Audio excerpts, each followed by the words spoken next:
Welcome back to another episode of Coastlines to Cranes. I'm your host, Shandon Harbour, and this is the original construction podcast where we bring you everything from the coastlines to the cranes, the people, the culture, the industry, the trends, the politics, and everything in between. And today, as our guest, we have a really good friend of mine. He was a former city council member, and he has a very strong background in policy and infrastructure and public service. He went on later to start his own whiskey company. We might be sharing a whiskey or two after this episode. But please welcome us, the new President and CEO of San Diego County Taxpayers Association, my friend Mark Kersey. Welcome. Thank you, Shannon. It's great to be here. Yeah, welcome. And you were the city council guy that I always used to call the GQ city council guy. So always a great friend and doing a good job for all of us. And so, I got a call from our friend Kevin Faulkner, and he's like, Shandon, I got some news. He's like, Mark Kersey is looking at taxpayers. I was like, what? Oh my gosh, no way. That would be amazing. And he's like, yeah, it's really going to happen. I think it's going to happen. And so, we chatted, and then you were announced and you called me and you're like, I'm back. And I was like, yes, the band is back together. This is so great. I had Chris Kate on a former episode, and Amy Fawcett was on a former episode. And so we've got you, the team it reminds me of a Major League, that old movie with Charlie Sheen, where they go around and they pull everyone back together, and we're creating this winning energy. But Amy and Chris are very much about members and business and pro-business. And we're kind of shifting gears in talking to you, Mark, today, because you're really representing the taxpayers, the city and county taxpayers of San Diego. And my history with taxpayers goes all the way back generationally. When we had a business in San Diego, my dad's like, you really need to be involved with taxpayers because you need to understand the policies. And so, I guess just to open it up, Mark, my question for you is, as a taxpayer association, what are the things that you guys are looking at? Like, for our listeners that don't know, what is the Taxpayers Association and why should I care or be involved? Because we have a lot of businesses that would, benefit from this. What does the taxpayers do, and what do you guys look at? Well, the San Diego Taxpayers Association is the region's largest, oldest, and most respected advocate on behalf of taxpayers and government watchdog. And that's really our goal, is to serve as the representative for taxpayers, both individual taxpayers as well as businesses, both large and small, and really advocating for pro-taxpayer policies, transparency, efficiency in government spending, efficient use of the taxes that we pay, and a skeptical eye towards new taxes. We're not always just completely anti-tax, but we are tax skeptical because we want to make sure that the government at whatever level is spending the money we give them well already before they ask us for more money. And so that is really our goal, is to carry out that watchdog function, and then also advocacy for taxpayers. Wow, that's amazing. That's very tall order these days, Mark. Oh my goodness, all the different taxes that are coming at us really quickly. But you did mention the oldest. How long has Taxpayers been around? It was started the week after World War II ended, and it was started by a group of local businessmen. Yeah, it was started in 1945, and it was started by a group of local businessmen who were concerned, as we shifted out of the World War II economy, that our region, both the business economy as well as the governmental side, were going to need to transition from a wartime focus to a post-war focus. And so it was a lot of folks who were in the construction industry, names like Hazard and Fenton, like very well-known names in San Diego history. And they teamed up in 1945 and started the Taxpayers Association. And so it's again, we've been around for 81 years. So cool. And there's a lot to do. Our local governments keep us busy. Amen to that, right?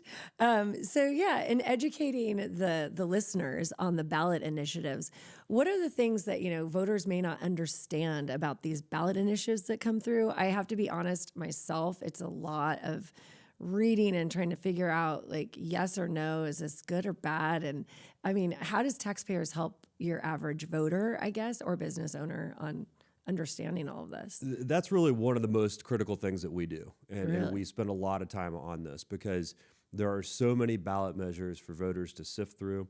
And you really have to be able to get past the rhetoric and get past the kind of flowery language and promises and things like that, and really delve into what are the specifics. What is this measure that's promising all these things? What's it actually going to do? And, because of all of the things happening at the city and county levels, there are just all of these tax measures and bond measures and other fiscal measures that are on the ballot this year. So on the June ballot, we only have a couple. There's Measure A in the city of San Diego, which is the non-primary homes tax. Okay. And this is something that we could talk more about if you would like. And then there's one up in kind of the Oceanside Vista area, the Tri-City Healthcare merger of that district with Sharp. And so we support the Tri-City Sharp issue. There's no tax implications to voters. It's really just a management issue that we think will benefit everybody up there. So we support that one. And in the city, we're opposed to Measure A, and we could talk more about that if you'd like. But so that's the June ballot. The November ballot is going to be very crowded. I was going to say, I'm hearing a lot of like scuttlebutt on all kinds of stuff. Absolutely. I mean, because in addition to all the candidate races right. that everybody's going to be paying attention to, right. There's going to be all of the ballot measures. And there's going to be tax measures in various cities. There's going to be a tax measure at the county. There's going to be bond measures at various school districts. And so there's a lot to sift through. And so we take that responsibility very seriously. I'm so fascinated right now. Like I had no idea. And you've only been in the role like 6 months? 3 months. Yeah, 3 months. I mean, you've been spooled up pretty fast. You're speaking very eloquently about all of these things and like all of the research that has to be put into understanding ballots and guiding voters on which way to be looking into it. How did you have this calling to come back to the taxpayers? I'm fascinated with this because, making whiskey is pretty much a good life. Like it was. I was having a pretty good time with it. What happened? Somebody called you and be like, "Come on, Mark, you can do this." And this is a lot of work. I mean, this is a lot. It's a lot. And I spent, as you mentioned, 8 years on the city council in San Diego. And when I left in 2020, not to say everything was perfect, but the city was in better shape than it was when I got there in 2012. Definitely. And so I felt pretty good about a lot of the progress that we had made, particularly on infrastructure, which was, as you remember, my big issue. Yeah. And so I felt pretty good. And then unfortunately, coming out of COVID, you just watch a lot of the budgetary decision making that was happening, primarily at the city and the county, but also the smaller cities as well. And it's kind of like The Godfather. Just when I thought I was out, they pulled me back in, and that's what it felt like. Is there's only so much of watching the region backslide that you can stomach before you feel like, hey, I got to get back and play some small role, whatever that might be, in helping right the ship here. And so that's what brought me back. There you go. And at a very busy time, like you said, there's no shortage of initiatives, ballot things, lots of things happening in San Diego and the county. Talk to us about the process, just a little bit on Taxpayers. You say that you take it very seriously. I happen to know internally that there is a lot that goes into it, but who does the work? You have a research team or the analysis. Is that you? Tell our listeners, how does it all come together? Because there's a lot of things that have to be dissected, if you will. There are, and from a staffing perspective, we are small but mighty. There you go. I've got a policy director, and we're going to have some interns here once the academic year finishes here this month. And so really full-time, it's just the two of us. Right. Ideally, we'll have maybe a membership person in the future, but that's really it from a paid staffing standpoint. And so we do rely a lot on our board members and our volunteers to serve on committees and help vet all of these proposals coming through, because particularly right now, there's a large volume of work that's happening kind of all at once, right? And everybody, all the cities and the county and the school districts are all looking to get their measures finalized so they can put them on the November ballot. And most of them want our support. Right. Obviously, they're not going to all get our support, right. but for the most part, they want it. And so we do a fairly extensive vetting process that really starts with the staff, and then it goes through our committees, and then ultimately winds up at the board for the actual endorsement or not. And so that's just the basics of how the process works. And there's a lot to it. And really, again, that's what we pride ourselves on, is really diving in. It's not, just a cursory look. We're nonpartisan, right? We don't endorse candidates. We're not partisan. We really focus on ballot measures, focus on city and county budgets, right? So we do analyses of the budgetary process. Right now, we've got the mayor's proposed budget, that we're diving into quite a bit, because there's a lot of cuts. There's a lot of action there. Yeah. So a lot of things for us to dive into. Yeah. And you're familiar with it because you've served on city council, so you know exactly what you're looking for. But it's great for our listeners to understand that these are actually volunteer members that serve on committees and on the board. They're not paid. These are people that are analyzing it with you and the staff and everybody that's involved in researching it. But ultimately, these are taxpayers and people that are volunteering to produce, the outcome of, hey, this is good for us, or this is not. This is not good. Careful.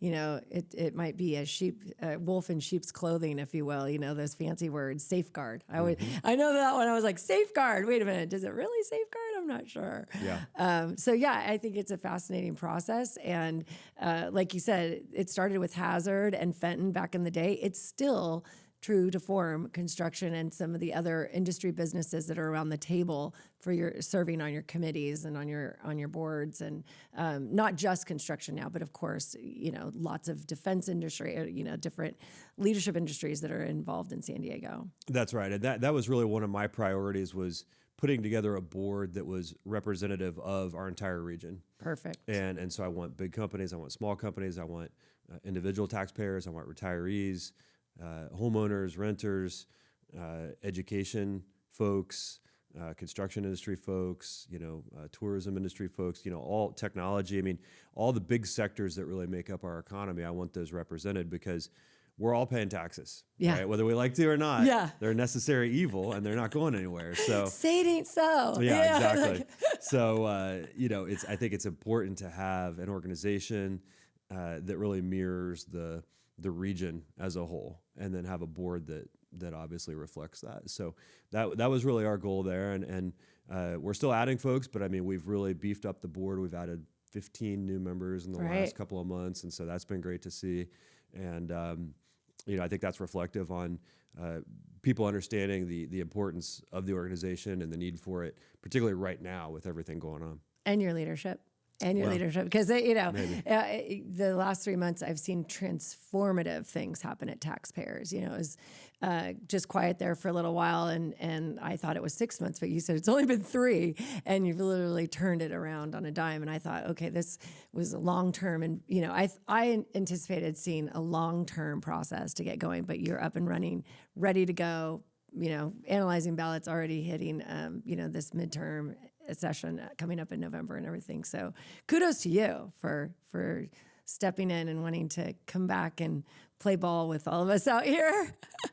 Well, the ballot doesn't really care about my time frame, right? The ballot's going to be in June, and it's going to be in November. That is so true. We had to be ready, and so we're diving right in. So tell us a little bit about Cast to Coast. Are you still doing the whiskey thing, or is that, Absolutely. kind of, I guess you can set it and forget it for a while, or no, you're still doing it? It's become a little bit more of a side hustle right now. I was happy to be a gentleman bourbon purveyor, but now it's more of a side hustle.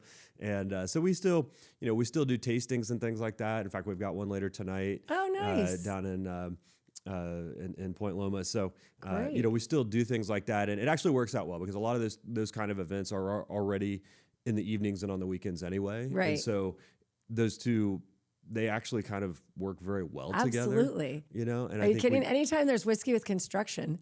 Yeah, you're right. And so I think, we may wind up doing, a whiskey themed event or something like that at Taxpayers. So, try to blend the two worlds, maybe. We'll see. Fantastic. Well, it's been great having you as our guest today on the podcast. Thank you for being here, Mark. And listeners, that's it for this episode of Coastlines to Cranes. If you want to get to know about San Diego taxpayers, look them up on their website. It is San Diego County Taxpayers Association. And tune in. If you liked it, give us a like, subscribe, or leave us a comment. We'd love to hear your feedback. You know how we always end this episode. Stay classy, San Diego.